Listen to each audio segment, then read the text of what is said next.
I'm now excited to be joined by a very special guest. It is Josh Pate. Josh, you are back from your spring tour, which is obviously what I want to talk about today. Let's get the important stuff out of the way first here. Who was the program that gave you the hardest time about using their workout room when you obviously made that request? I wouldn't say hard time. I think Kansas State had a lot going on the day that we were up there and had a lot of future NFL guys back at the facility, and it was a last minute request.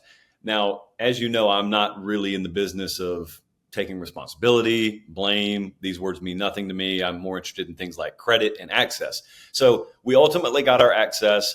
I don't take any blame for how hard it was, but I do hat tip Chris Kleiman and his staff up there for making it happen. Elsewhere, we've gotten in there if we've requested it. If the time has allowed, we've gotten in there every day. Which, by the way, is the single biggest perk that could ever exist in the business that we're in. Being able to forget about our business. If you just are a human, being able to get access to the nutrition and food that they have, and then also getting access to the weight room, unbelievable. I could live at those places.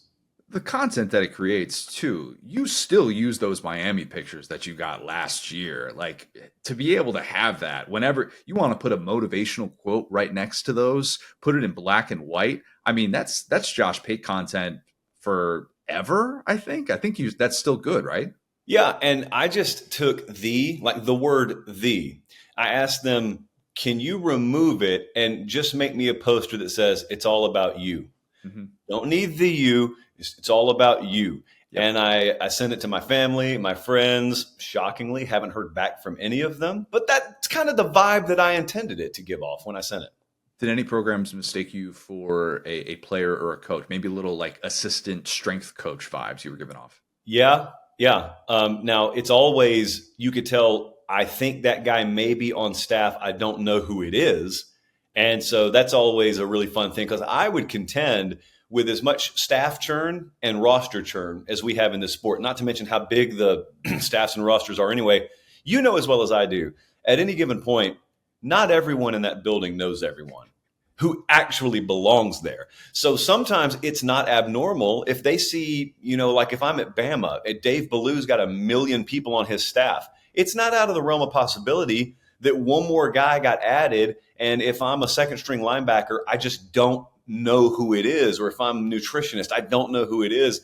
And so you kind of get the head nod of glad we're on the same team. And then I give the head nod back of, buddy, this is a Jurassic Park t-shirt. I don't know what you think I'm doing here. Yeah, I mean, go ask our friend Chris Marler. I mean, he's been catfishing Phil Longo for the last 6 years Yeah. because Phil Longo still thinks he's one of his former players. I mean, this It's really one of the great stories of the modern CFB era, I would say. okay. Flip side, who was the most Pate State possible during your visits? Just rolled out the red carpet for you, hospitality through the roof, access was everything you could have dreamed of and more, and just made you feel like, all right, I could just set up shop and pretty much live here if I wanted to. Iowa State. I got to Of Iowa course. State, and Iowa State had on every monitor in the building a welcome for our staff and our crew. They first thing I did that morning was sit in on their staff meeting, which a lot of staffs let me do, but Iowa State kind of pioneered that concept. Full access to food, full access to strength and conditioning, medical, practice access when it was closed to the public, extended sit down with pretty much every staffer. And so you get in turn a really like invaluable behind the curtain peek. Because the thing about it is you're only there one day. But if you get that level of access, that's better than covering an entire spring. You learn more in 6 hours than you do an entire spring because there is no substitute for when a staff lets you behind that curtain. Of course, the exchange is understand how to keep your mouth shut on things that we don't want out here. We trust you, and I'd never forsake any of that, especially at Iowa State. But that was good. Bama's always really good to me. Georgia's always really good to me. Auburn, like a lot of them are really good to me. I just have a special place in my heart for Iowa State, which I believe you found recently to be the case. Look, wait a minute. Iowa State, I have no sort of connection whatsoever to your beloved Cyclones. I just know the Sometimes, yeah. Sometimes I just try and when people are nodding their head at me a lot, I just try and get them to finish the thought. What I tried to do is get you to lie about an experience with Iowa State. That's what I tried to get you to do. You wouldn't go along with it because, unlike me, that pesky ethics word does matter to you. And it's sad. I think it's a bygone concept. We're in the business of storytelling, but you tell yourself whatever you need to. I actually turned down a job in Ames, Iowa to come here. And I didn't have the official job like locked in, ready to go. But I've told this story before. The places I was deciding was working at the Ames Tribune and covering sports. It would have been secondary on football and being, beat reporter, like all things, Iowa State athletics and, covering some high school stuff as well, or coming down here to Orlando to be able to work for this company. So I guess that is my connection to Iowa State, is that I opted not to, to ultimately continue my career in Ames, Iowa. Whereas you talk about content that's evergreen for Josh Pate. You in the cornfield, you've gotten too much use out of that at this point, right? Like eventually that has to be replaced. I don't think that day is coming anytime soon. Does it have to be replaced? I mean, do they replace the Statue of Liberty? Have we replaced the Grand Canyon? I'm not replacing that picture. Okay, that's fair. What was the big? That's T-shirt quote material, by the way. That's a graphic tee. Just like this quote here, the quote of, I guess if no one ever turned down a job in Ames to take a job in Orlando, they wouldn't have anything to regret for the rest of their lives. True. It's a good point. I got to eat that one. There are certain what ifs in life, and you can only choose the path that you see fitting at that time, and that made the most sense. Do you like Orlando? Scale of 1 to love. How do you feel about living in Orlando? I love Orlando. Orlando's probably a 9 for me. Like wow. It's because people think I live at Disney. I don't live at Disney. I live. I thought everyone there lived at Disney. No, that's the biggest misconception about Orlando. I live 9 miles north of downtown. I am probably 50 to 55 minutes away from Disney. So like, I don't have to deal with any of the tourism stuff. I get to benefit off of all the little like nice pockets surrounding the downtown Orlando area. There's College Park, there's Winter Park, there's Mount Dora that's by here.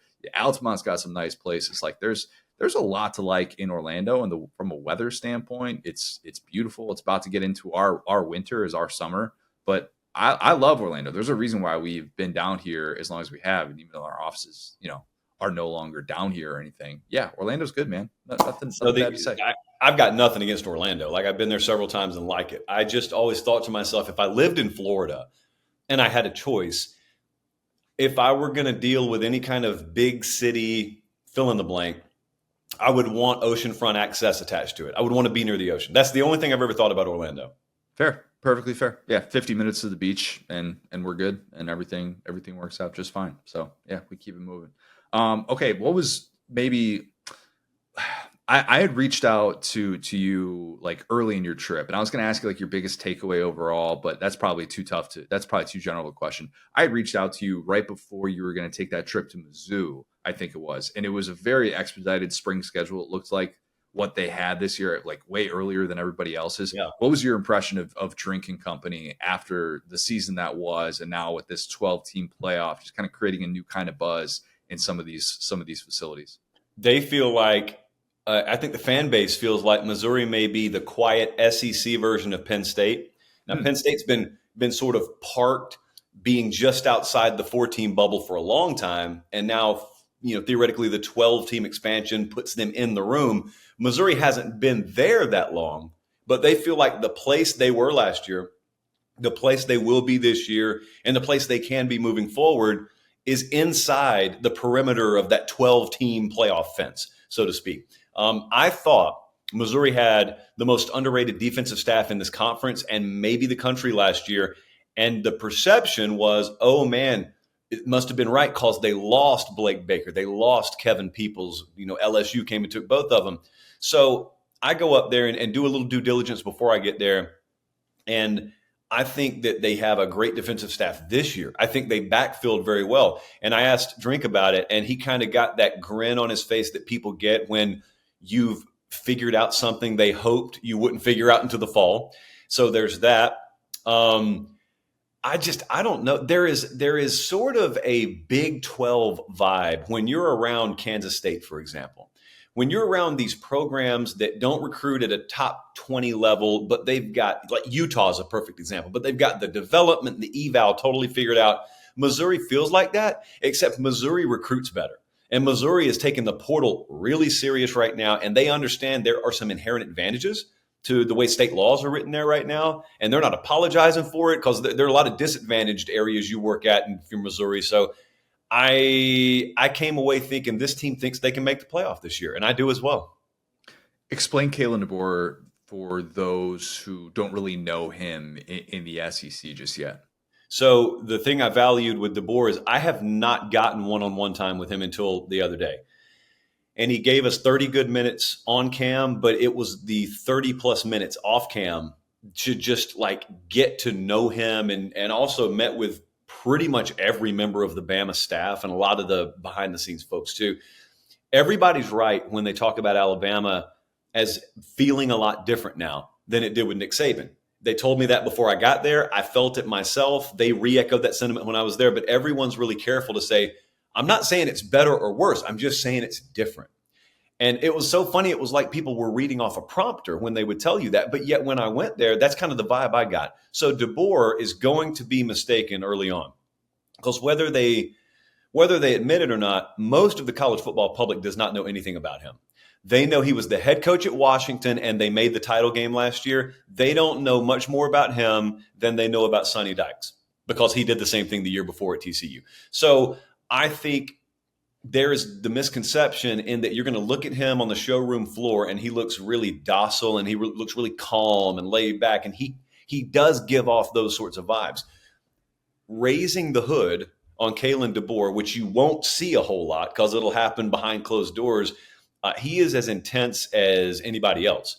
He's also not a guy who ever uses bad language, so that's going to be used to mischaracterize him as well. And so he's a guy who does not lack for intensity. He is not going to be outworked, and which bleeds into the second thing. I talked to him and said, people don't think you can recruit the South, right?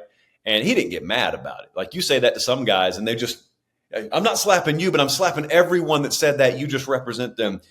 He kind of went along with it, and he said, out of curiosity, why do people think that? And it's the classic stuff. It's, you're an outsider. You don't know this territory. And so we talked about it on air, but I had a really good primer in feeling him out off air about that. And so I just laid it out. I've always believed this, whether it's Urban, whether it's Nick Saban, whether it's Kalen DeBoer, or whether it's someone who fails when they come into this conference. The key mechanisms to recruiting this conference are, you've got to be a relentless worker and know what that actually means. It doesn't mean working 45 hours a week. You got to be a relentless worker, and you got to know people. Not in the connections vein. You've got to know people. You've got to know how to connect with people, how to build relationships. He's A+ in both of those categories. I don't doubt that they're recruiting well now. Like, they've already gotten off the ground. I think it's no coincidence you're not hearing anything about Kalen DeBoer's lack of ability to recruit, because already just through spring, I don't think they've ever had more official visitors and unofficial visitors on campus than they have this past couple of months. So the vibe I got was, they are prioritizing defensive talent acquisition right now. I don't think they're worried a bit about offense, nor would I tell Bama fans to be worried a bit about offense. They love Austin Mack, the quarterback they brought in from Washington. I had at least one other staffer tell me, we were in the market for big-time quarterbacks in the portal. We still are. That's the one we wanted. He wasn't the highest rated, but that's the one we wanted. That's the one that's got the best long-term upside. They don't have to play him this year. He doesn't need to play immediately. So I don't feel like there's any kind of drop-off or reset year for Bama. They may go 12-0. They may go 9-3, but I'm speaking purely from what's necessary. There is no step back. Let's take our 7-5, 8-4, and then we'll be back 3 years from now. That's not necessary there. You hit on something, my favorite thing ever. When I do get, like, I don't get the access that you do, obviously, at these places and stuff, but some of the interactions that I've had with coaches off the record about their flaws are my favorite things, to get their actual unfiltered opinions. And you see very quickly the intensity, or how, like, sometimes they attack it and other times it's like, oh, I actually hadn't thought of it that way. And it's a very telling way to kind of gauge how they actually perceive their own weaknesses of what everybody else looks at. So that's a really good point. Pick a word to describe Hugh Freeze's quarterback situation right now. I think it's, in one word, I would say unsettled, not in a sense of they don't know who it's going to be.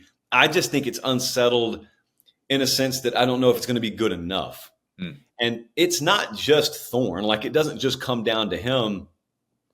They were obviously, I don't need to tell anyone how bad they were last year, but you look around and you ask, well, who's he throwing the ball to? Like, where would the production come from? So, they got really intentional about overhauling that receiver room. So, true story. I walked in the building the other day, and I don't follow recruiting day to day like I used to. I used to follow recruiting hardcore. Ironically, I got in the business and followed it less on a day to day. So I know the big names, but a lot of times I don't know their face. So I'm walking around Auburn the other day, and I'm in their building. We're gonna sit down with Freeze a little bit later. They've got practice after that, so I'm gonna watch practice later. So I have not seen these guys yet. They're walking into a team meeting, and I'm standing there with a staffer. And you're just kind of saying, who is that? Who is that? Who is that? I went like 3 for 3 asking the guy, who is that? And they were all true freshmen. All the most impressive looking guys on Auburn's roster are true freshmen. And Cam Coleman is the alien amongst those 3 that I pointed out. And so, like, he's going to have better options, is Peyton Thorne. I asked Freeze, how many of the young guys are going to have to play? And to his credit, he was so brutally honest. He just said, far more than I would like, but it's going to happen. And he said, are they ready for the SEC? Maybe not, but they've got to play. We got no other option. Now, I was there for the Georgia game last year. And the Friday before the Georgia game, I sat down with him and a couple of his staffers, and they just kind of laid out in brutally honest fashion, here's the state of our roster right now. Here's how far we think we have to go. And spoiler alert, it wasn't a 1-year fix. Here's our NIL situation. Here's what we think it takes to construct a quality roster. They had it figured out. But even with the portal/NIL era, you can't just go like that. And that's with the resources. You can't just go like that. And the other thing with them that I'm about to be really fascinated to watch in this portal era or this portal cycle is they need help at some of the same places a lot of the other big spenders need help at. And there aren't enough interior defensive linemen to go around for everyone. They're just like there aren't enough offensive tackles to go around for everyone. So it's about to get really interesting. Let's talk about that. Let's talk about those the big seismic portal shift that could happen in this post-spring window. You talked about it for a while. You've been telling people, let's brace for chaos, because that is really what's on the horizon in this window when it opens. We're recording this on Friday, so by the time that people are listening to this, the portal window will officially be open. But I kind of look at it and think, yes, there are so many different factors that set up for that chaos in ways that it hasn't. You can go to the Tennessee ruling, you can go to all the movement that happened after the post-regular season window closed with the coaching changes, the 30-day windows, all that stuff. I tend to think that there won't be as much movement at the quarterback position because that just hasn't been the case in the past. But who knows? I mean, maybe there are moves in the future that could happen. What do you think we're in for with what's ahead in this post-spring window? There's never a guarantee of anything. I myself have been guilty of overhyping a portal cycle in the past only for collectives to get out ahead of it and make sure their key guys are locked up. That has happened before. I am acknowledging all of that and telling you I think this cycle is going to be pretty insane. That is based not on my opinion or my gut. It's based on overwhelming consensus feedback that I've gotten from pretty much everywhere we've gone and every staffer we've talked to. So a couple of things are happening here. Number one, I think we've become saturated collectively in the idea that now there are no rules. It's a few months ago now that we saw those rulings get slapped down and don't you try to even police this or don't you try to regulate that. But we haven't seen a full portal cycle under that new umbrella. This is the first portal cycle. So the Caden Proctor thing from Bama to Iowa, presumably back to Bama, that was just a little shot across the bow. That was just a precursor. I have knowledge of other guys who have, as true freshmen, transferred already that are still on the market. I don't know if they're going to move. They're on the market. I know there are some big names that if I had to guess, and this is as of last week, if I had to guess, their own staffs aren't aware that they're shopping themselves. Now, their staffs are probably on guard because they themselves are privy to information from kids on other rosters that are quietly shopping themselves. So you have to wonder, are my guys doing it as well? Let me tell you the best way I can summarize what's about to go down in the nature of how messed up the current landscape of college football is. I had a prominent head coach reach out to me 2 weeks ago and ask me what I was hearing about his players. And he was giving specific names. And he was asking, are you hearing anything? Are you hearing if he could be on the move?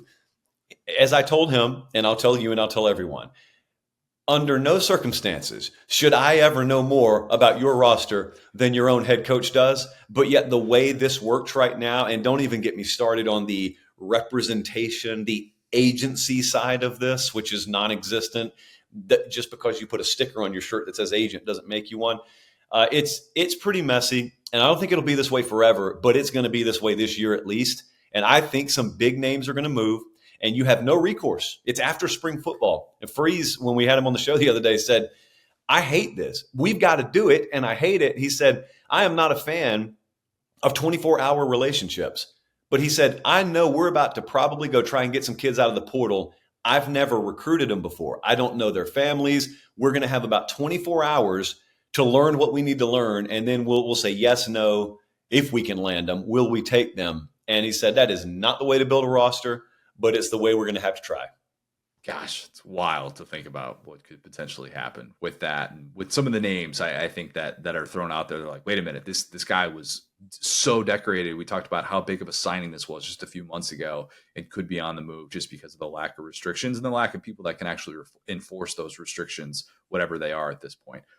Speaking of chaos, your storm chasing team of 2024, have you settled on one? Because if you haven't, I can nudge you in a direction if you're interested.